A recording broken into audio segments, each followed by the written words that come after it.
Assalamualaikum warahmatullahi wabarakatuh. Shalom, perkenalkan nama saya Pinkan Reti. Saya mahasiswa dari Institut Kesehatan dan Bisnis Kurnia Jaya Persada Kota Palopo. Saya dari Fakultas Ekonomi dan Bisnis, Prodi Bisnis Digital, dengan NIM 0662024009, dengan dosen pengampu Ibu Sukmawati Sultan Sahrir SEMM. Baik, di sini saya akan menjelaskan tentang transformasi digital saat ini dapat membuka jalan bagi inovasi dan ekspansi bisnis. Ekonomi digital saat ini telah menjadi fondasi yang sangat penting bagi masa depan keuangan di negara Indonesia ini. Presiden Joko Widodo memprediksi bahwa ekonomi digital bisa tumbuh hingga 360 miliar US dollar pada tahun 2030 mendatang. Dengan pernyataan ini, Joko Widodo sudah beberapa kali menekankan potensi serta peluang masa depan ekonomi digital di tanah air. Peningkatan pesat dalam sektor ini tidak lepas dari kemajuan teknologi yang juga mencakup keberadaan banyak startup serta transformasi digital. Menurut data terbaru, pada tanggal 11 Januari 2024, terdapat 2.562 startup di Indonesia. Dengan angka ini, Indonesia menduduki peringkat kedua di Asia dan keenam secara global atau mendunia. Perkembangan ekosistem ekonomi digital di Indonesia. Sebelum memasuki era digital, ekonomi Indonesia didominasi oleh sektor tradisional. Namun, hadirnya internet dan juga kemajuan dalam teknologi informasi telah mengubah ekosistem ini dengan drastis. Pertumbuhan ekonomi digital di Indonesia semakin cepat sejak pandemi COVID-19 yang memaksa masyarakat untuk beradaptasi dengan perubahan digital. Banyak pelaku usaha mikro kecil dan menengah atau UMKM yang mulai mengubah beralih ke platform online. Pandemi juga memunculkan berbagai startup bidang e-commerce, fintech, dan edtech. Berbagai platform digital kini memberikan kemudahan kepada konsumen untuk berbelanja dan melakukan transaksi lebih cepat dan efisien. Data dari Bank Indonesia menunjukkan bahwa jumlah transaksi digital selama pembatasan sosial berskala besar atau PSBB pada April 2020 mencapai 64,48% dengan volume yang mengalami pertumbuhan sebesar 37,35% dari tahun ke tahun. Dalam kajian yang dilakukan oleh berbagai lembaga ternama pada tahun 2022, nilai ekonomi digital Indonesia tercatat sebagai yang tertinggi di Asia Tenggara, mencapai 77 miliar US dollar. Diperkirakan bahwa angka ini akan meningkat menjadi 130 miliar US dollar pada tahun 2025. 40% nilai ekonomi digital ASEAN berasal dari Indonesia dan 60% berasal dari negara lain. Peran ekonomi digital dan startup bagi kemajuan Indonesia. Ekonomi digital dan startup memiliki peran krusial dalam kemajuan ekonomi Indonesia.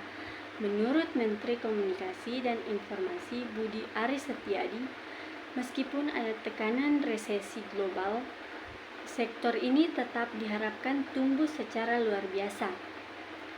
Sektor digital diproyeksikan akan tumbuh secara eksponensial, ungkapnya.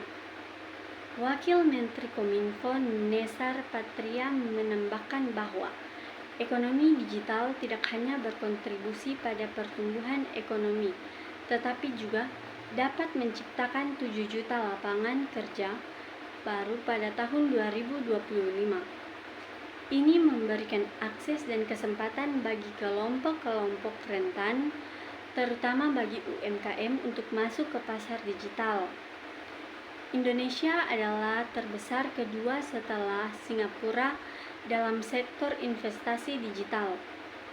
Kami mendapati bahwa investasi ini sebenarnya mengalir ke dalam dan berfokus pada peningkatan ekonomi Indonesia, ujarnya.